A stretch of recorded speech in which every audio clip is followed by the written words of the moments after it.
बच्चों की आंखों की रोशनी चली गई है। बताया जा रहा है कि एसएमएस अस्पताल में 13 बच्चों का जो है इलाज किया जा रहा है। बच्चों की आंखों में रेटिना और कार्निया डैमेज होने की शिकायत सामने निकल कर आ रही है। आतिशबाजी में घायल बच्चों को जो है वो रेफर कर दिया गया है एसएमएस अस्पताल में। बीकानेर झुंझुनू से भी मरीज जो हैं आंखों में गंभीर समस्या को लेकर के पहुंच रहे हैं और इलाज के लिए बच्चों का आज जो है ऑपरेशन किया गया है। नेत्र रोग विभागाध्यक्ष डॉक्टर पंकज शर्मा ने कहा है कि 8 से 18 साल की आयु के ज्यादातर पेशेंट्स पटाखों से आंखों की रोशनी जाने पर इनके ऑपरेशन किए गए। कई मरीजों की आंख का बड़ा हिस्सा भी क्षतिग्रस्त हुआ है। तो इस वक्त की बड़ी खबर आप तक पहुंचा रहे हैं जो जयपुर से आ रही है। बताया जा रहा है कि कई बच्चों की आंखों की रोशनी चली गई है, उन्हें दिखने में समस्या का सामना करना पड़ रहा है। बीकानेर झुंझुनू से भी जो कई बच्चे हैं मरीज जो हैं वो सामने निकल कर आ रहे हैं जिन्हें ऐसी समस्या का सामना करना पड़ रहा है।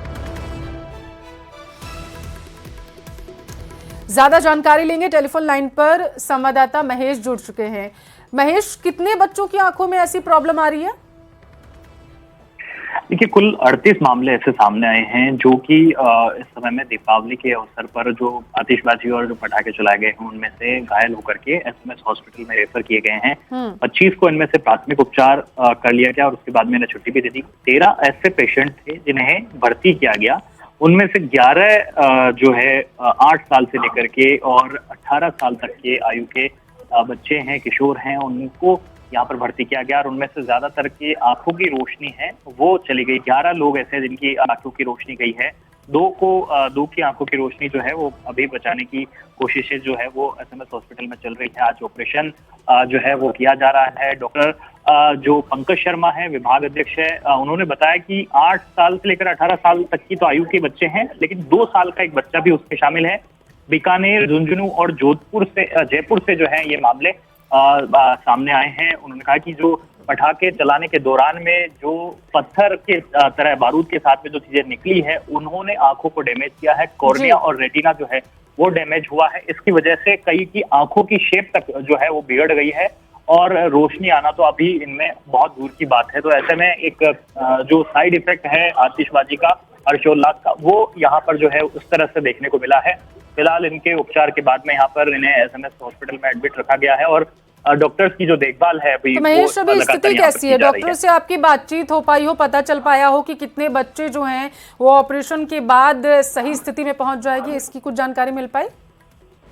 देखिए, बिल्कुल डॉक्टर पंकज शर्मा से हमारी बात हुई थी और उनका साफ कहना था कि 11 बच्चे तो ऐसे हैं जिनकी रोशनी जा चुकी है। उनके मामले को क्रिटिकल तौर पर समझा जाना चाहिए और देखना चाहिए कि किस तरह से उनकी जो रोशनी है वो वापस आ सकती है। उसे लेकर के डॉक्टरों की अपनी कोशिश होगी, लेकिन 2 ऐसे पेशेंट हैं जिनको कम यानी कि माइनर इंजरी उनकी थी।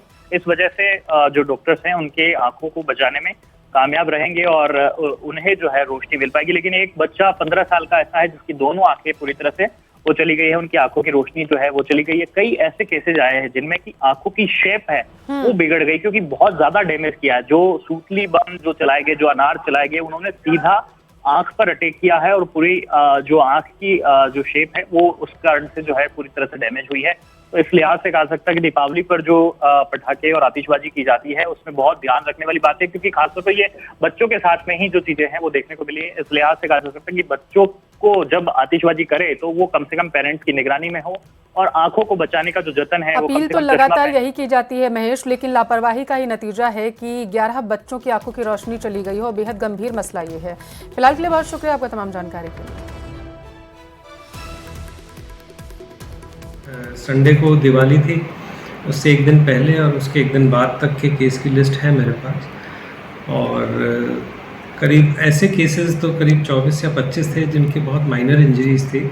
हमने राउंड द क्लॉक डॉक्टर्स की ड्यूटी लगा रखी थी कि जैसे इमीडिएटली इमरजेंसी में या वार्ड में कोई आया तो उसका प्रथम उपचार होके जो माइनर इंजरी वाले हैं उनका आई के क्लीन करके उनको घर भेज देते हैं, उनको सारी हिदायतें और दवाई दे के।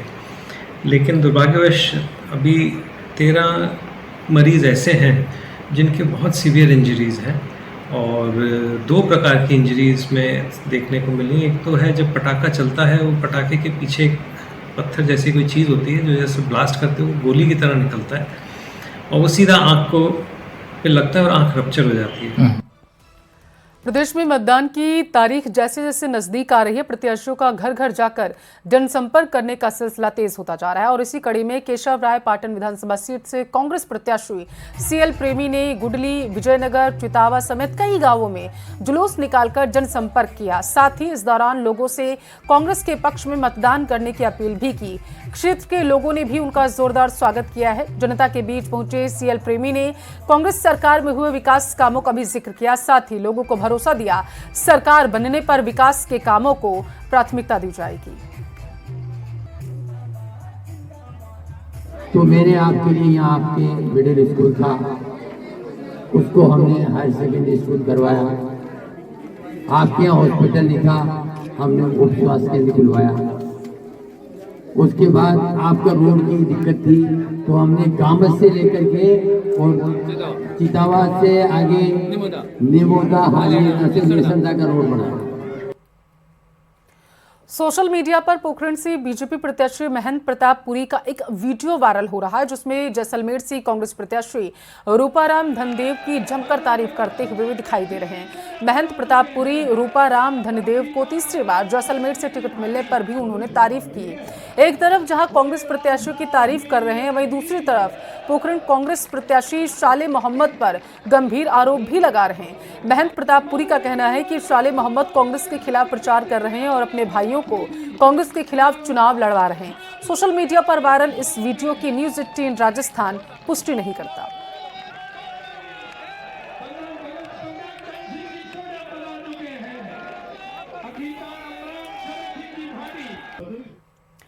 और अजमेर की किशनगंज थाना पुलिस ने जुआ खेलते हुए 14 लोगों को पकड़ा है, जिनके कब्जे से 5 लाख रुपए से ज्यादा की धनराशि को जब्त किया गया। सभी सटोरी मकान की छत पर ताश पत्ते से जुआ खेल रहे थे और इसी दौरान मुखबिर की सूचना पर पुलिस ने दबिश देकर सभी को गिरफ्तार कर लिया। फिलहाल पुलिस ने आरोपियों के खिलाफ जुआ अधिनियम के तहत मामला दर्ज कर लिया है। नॉर्थ डीएसटी को सूचना मिली कि साजन छाबलानी के घर पर कुछ लोग इकट्ठा हुए हैं, वह जुआ खेल रहे हैं, जिस पर थाने की टीम व मन थानाधिकारी व डीएसटी नॉर्थ द्वारा साजन छाबलानी के घर दबिश दी गई, जिसमें कुल 14 जुआरी को गिरफ्तार किया गया है। उत्तर के तिजारा से भाजपा प्रत्याशी बाबा बालकनाथ का एक वीडियो सोशल मीडिया पर वायरल हो रहा है।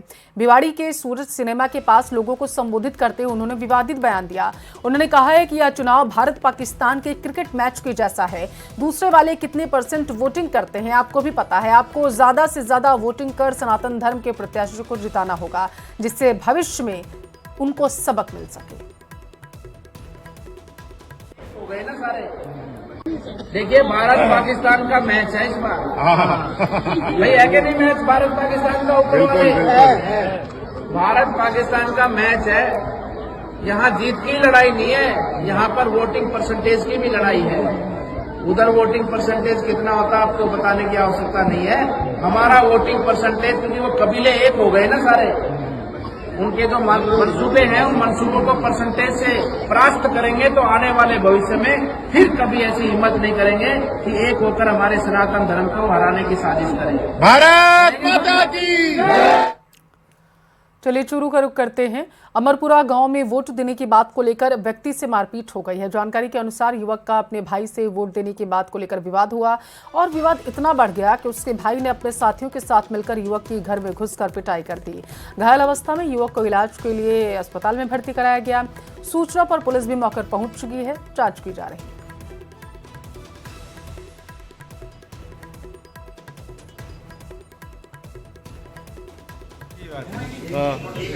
कांग्रेस वाला मारे हैं। कांग्रेस वाला क्या मार दिया, अगला ठाडा ही कांग्रेस ने वोट दियो, बीजेपी ने दियो, मारांगे।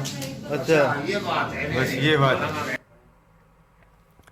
नयापुरा रोडवेज बस स्टैंड से बसों में यात्रा करने वाले यात्रियों को संक्रमण का खतरा अब सताने लगा। बस स्टैंड परिसर के पास जगह जगह कचरा पात्र बना देने से यात्रियों को संक्रमण का खतरा सताने लगा है। एक और कोचिंग नगरी में डेंगू मलेरिया के मामलों में लगातार बढ़ोतरी हो रही है, तो वहीं बस स्टैंड परिसर के पास मुख्य रोड पर ही कचरा पात्र बना दिया गया, जिसके कारण बदबू से यात्रियों और आम लोगों को भारी परेशानी का सामना करना पड़ रहा। कचरा पात्र के पास अक्सर आवारा जानवर घूमते रहते हैं और हादसे की आशंका बढ़ जाती है।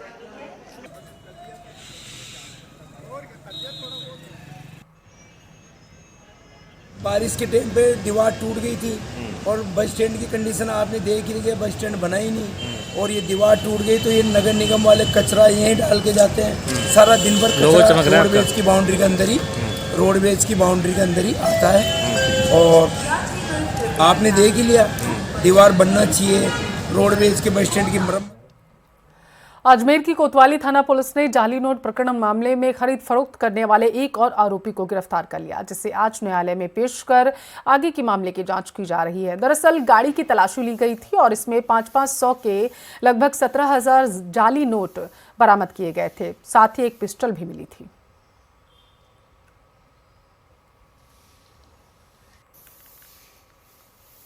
ये जो जाली नोट प्रकरण चल रहा है, जिसमें 3 आरोपी के साथ नकली नोट और पिस्टल के साथ विजय सांसी, रवि और वर्षा को गिरफ्तार किया था। उसी क्रम में 4 दिन पहले राजू गुजर गिरफ्तार किया था।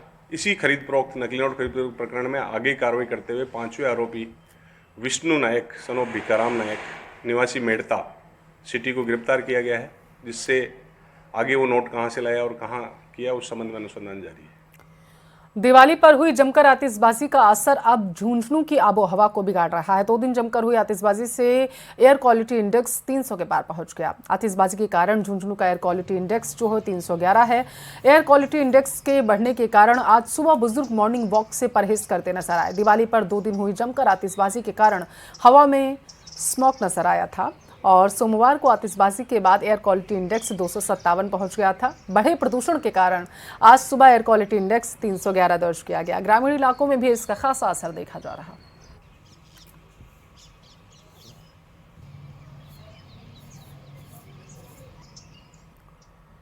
पुष्टि मार्ग के तृतीय पीठ प्रियांश की द्वारकाधीश मंदिर कांकरोली में बीती रात परंपरा अनुसार अन्नकूट महोत्सव का आयोजन किया गया और इस अवसर पर मंदिर को दुल्हन की तरह सजाया गया। भगवान द्वारकाधीश को प्रसाद दिया गया, जिसे दर्शन करने आए श्रद्धालुओं और आदिवासियों में बांटा गया। मंदिर में कई दशकों से अन्नकूट आदिवासी परिवारों द्वारा लूटने की परंपरा थी, लेकिन 2 साल पहले महाप्रसाद के अपमान के बाद मंदिर प्रशासन ने लूट की जगह श्रद्धालुओं को प्रसाद वितरित करने का फैसला किया। मौसम बदलने के साथ ही सर्दी की शुरुआत होने के कारण ठाकुर जी को अलग भोग चढ़ाया गया, जिसमें चावल, मूंग, साबुत अनाज और गर्म तासीर के अनाज शामिल थे।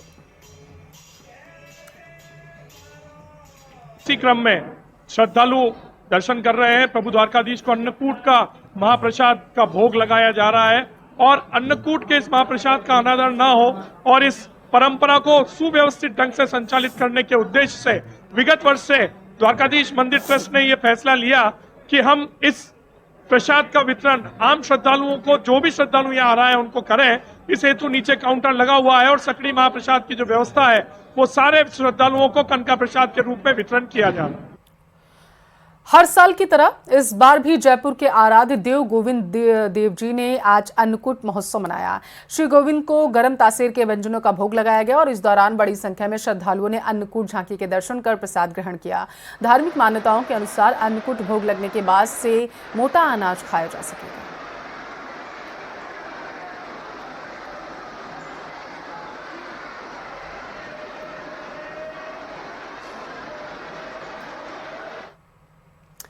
डूंगरपुर जिले के छापी गांव में भाई दूज के मौके पर होने वाली गाय दौड़ मेले का आयोजन किया गया। गाय दौड़ में एक साथ रंग बिरंगी करीब 200 गायों ने दौड़ लगाई। इस दौड़ में सफेद रंग की गाय ने जीत हासिल की है। इस दौरान पंचायत समिति सदस्य और छापी सरपंच ने बताया है कि छापी समेत आसपास के गाँव में पिछले 100 साल से गाय दौड़ में जीतने वाली गाय के रंग से ही आने वाले साल के भविष्य का अनुमान लगाया जाता है।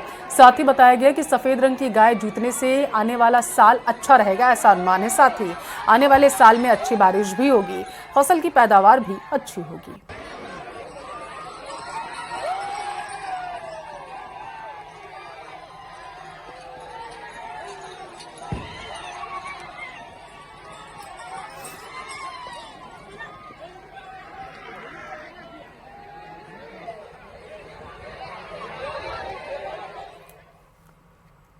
जयपुर में धूमधाम से मनाया जा रहा है गोवर्धन पूजा का पर्व। मोती डोंगरी गणेश मंदिर में अन्नकूट की झांकी निकाली गई। श्री गणेश को अन्नकूट का भोग लगाया गया। गरम तासीर के व्यंजन अन्नकूट में शामिल किए गए। बड़ी संख्या में लोग अन्नकूट का प्रसाद करने के लिए इस दौरान मौजूद रहे।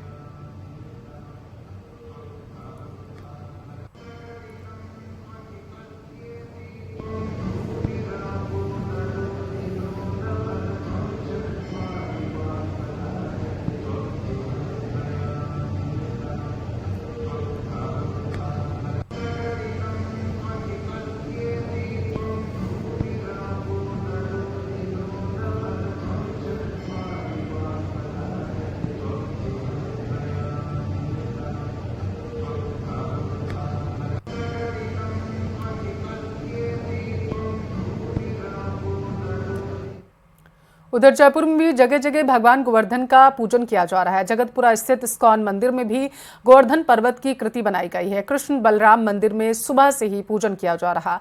गोवर्धन पर्वत की करीब 11 फीट ऊंची कृति बनाई गई है। आपको बताते चले कि पौराणिक मान्यताओं के अनुसार इंद्र का घमंड चूर करने और ब्रजवासियों की रक्षा के लिए भगवान श्री कृष्ण ने अपनी दिव्य शक्ति से विशाल गोवर्धन पर्वत को छोटी उंगली पर उठा लिया था और हजारों जीव जंतुओं और मनुष्यों की रक्षा की थी।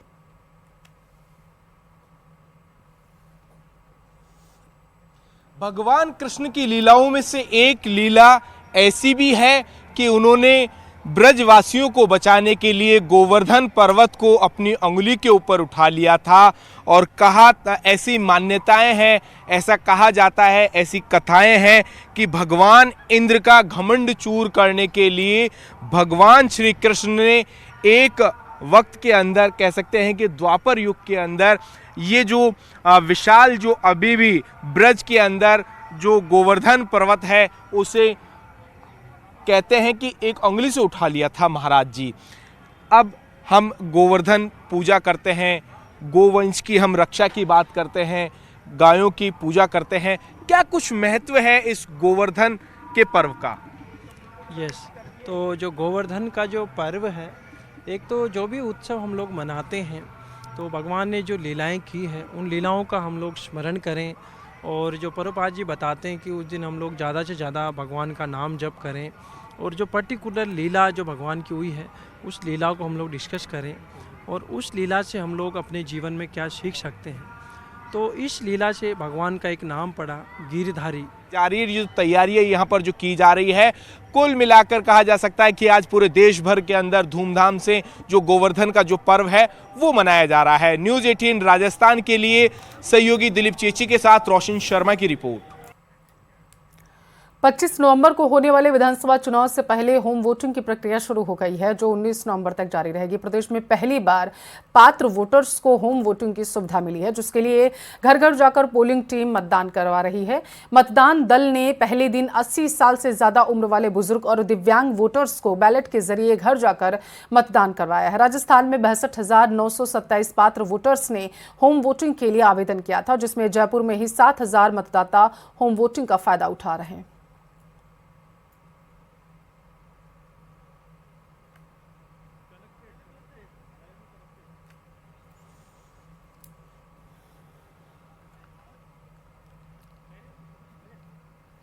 कोई बात नहीं, आप इधर बैठ जाओ, जब तक सांस ले लो आराम से। हाँ हाँ, कोई नहीं। हाँ,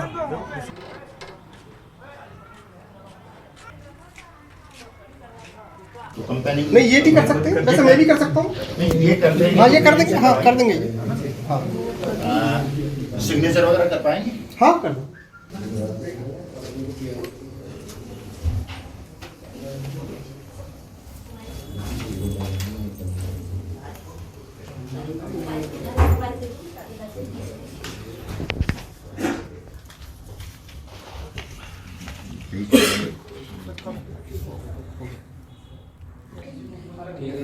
कर दीजिए, डाल दीजिए, सरकार दीजिए अंदर। फंस रहा है इतना याद। सर प्लीज एक,